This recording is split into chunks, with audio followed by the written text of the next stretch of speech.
दोस्तों नमस्ते। ध्रुव की कहानी। सप्त ऋषि आसमान में अपने अपने स्थानों में पहुंचकर सप्तर्षि मंडल के रूप में प्रकाशित होते हुए ध्रुव की प्रदक्षिणा करते घूमने लगे। यो सूत महर्षि ने कहानी सुनाई।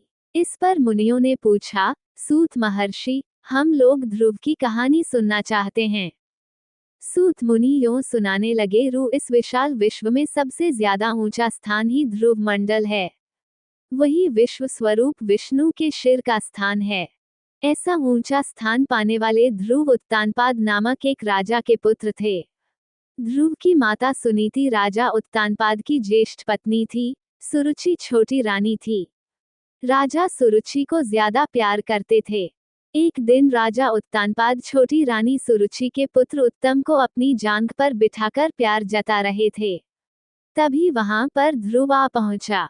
उसके मन में भी अपने पिता की जांघ पर बैठने की इच्छा थी। वह बड़ी लालसा से अपने पिता की आंखों में देखता रहा। उस वक्त सुरुचि वहीं पर थी। राजा सुरुचि से डरकर ध्रुव को देखकर भी अनदेखा सा कर गए। ध्रुव ने सोचा था कि उसके पिता उसको भी अपने छोटे भाई के जैसे अपनी जांघ पर बिठाएंगे, पर ऐसा न होते देख उसे रोना आया। उसके गालों पर आंसू मोती जैसे चमक उठे।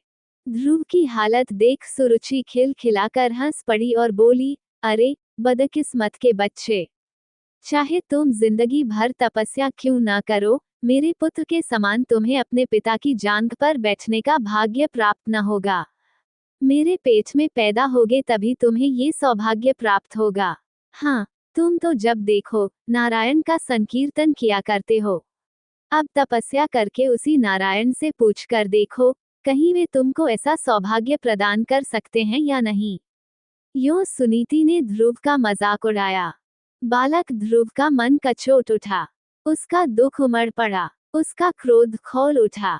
उसके मन में सुरुचि की हत्या करने की इच्छा जगी, लेकिन दूसरे ही क्षण उसे सुरुचि एक उत्तम उपदेशिका सी लगी, मानो उसे यह सलाह देती हो, बेटा नारायण पर विश्वास करो, तपस्या करो। तब ध्रुव को लगा कि उत्तम कुमार ऐसे महान उपदेश पाने का सौभाग्य न रखने वाला एक अभागा है। राजा उत्तानपाद उसे अंधेरे रूपी जाल में फंसकर छटपटाने वाले हिरण जैसे लगे। इसके बाद ध्रुव ने सुरुचि को इस प्रकार प्रणाम किया, जैसे गुरु का उपदेश पाने के बाद शिष्य गुरु को प्रणाम करता है। तब वहां से चल पड़ा। ध्रुव के इस व्यवहार पर चकित हो सुरुचि अपने मन में सोचने लगी, लड़का तो भला मालूम होता है। गालियां देने के बाद भी प्रणाम करके चला गया। प्रणाम न करे तो करेगा ही क्या। मेरे सामने मुंह खोलने की उसकी हिम्मत है, या उसकी मौत हिम्मत कर सकती है। आंसू बहाते लौट आए ध्रुव को देख दासियों के द्वारा सारी हालत जानकर सुनीति रो पड़ी। तब बोली, हाँ बेटा, बात सच है। दासी जैसी ही निकृष्ट जीवन बिताने वाली मेरे गर्भ से तुम क्यों पैदा हुए। तुम्हारी मौसी की बातें सच हैं। तुम्हारे लिए और मेरे वास्ते भी उस नारायण को छोड़ कोई दूसरा सहारा नहीं है। अपनी माता की बातें सुनने पर ध्रुव के मन को शांति मिली। बोला, माँ, मैं तपस्या करने जा रहा हूँ, मुझे कृपया आशीर्वाद दो। क्या बोला, तुम तपस्या करोगे? तब तो नारायण से सुरुचि के गर्भ से पैदा होने का वर मांग लो। सुनीति ने कहा, माँ, ऐसी बातें अपने मुंह से न निकालो। मैं तुम्हारा पुत्र हूँ, हमें कभी अपने को छोटा मानना नहीं चाहिए। ये तो आत्महत्या के समान है। मैं ये साबित करना चाहता हूँ कि ध्रुव की माता कैसी भाग्यशालिनी है। दिशाहीनों के लिए दिग्दर्शक बनने का वर मैं नारायण से मांग लूंगा। ये कहकर ध्रुव उसी वक्त घर से चल पड़ा। रास्ते में नारद मुनि से बालक ध्रुव की मुलाकात हुई। नारद ने पूछा, हे ध्रुव कुमार, लगता है कि तुम खेलने के लिए चल पड़े। स्वामी, मैं तपस्या करने जा रहा हूँ।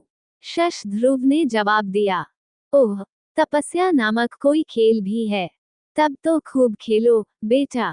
नारद ने मजाक किया, मुनिवर, यह कोई खेल नहीं, सचमुच मैं तपस्या करने के लिए ही जा रहा हूँ।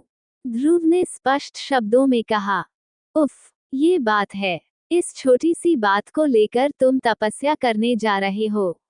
मेरे साथ चलो, मैं देखूंगा कि तुम्हारे पिता तुमको अपनी जांघ पर क्यों कर नहीं बिठाते। नारद ने कहा, स्वामी, मैं किसी की दया नहीं चाहता। सबसे उत्तम नारायण का अनुग्रह मुझे चाहिए। इसी वास्ते मैं तपस्या करने के लिए जंगल में जा रहा हूँ। शशध्रुव ने कहा, तपस्या करना कोई हंसी खेल की बात नहीं बेटा। जंगल में शेर, बाघ वगैरह खूंखार जानवर होते हैं। धूप, जाड़ा और बरसात का सामना करना पड़ता है। मेरी बात मानकर घर चलो। शश नारद ने समझाया, मुनिवा, मैं क्षत्रिय हूँ। अपमान सहते हुए जिंदा नहीं रह सकता। क्या आप मुझे कायरता की दवा पिलाने आए हैं? ध्रुव ने पूछा। बेटा ध्रुव, मैंने तुम्हारा दृढ़ निश्चय जानने के लिए ही ये बातें कही। एक जमाने में मैंने भी अनाथ बालक बनकर अनेक अपमान और अत्याचारों का शिकार हो अंत में तपस्या की थी। तुम मधुवन में जाकर ओम नमो नारायण का जाप करते तपस्या करो। मैं तुमको आशीर्वाद देता हूँ। अपने कार्य में सफल होकर लौट आओ। नारद ने समझाया।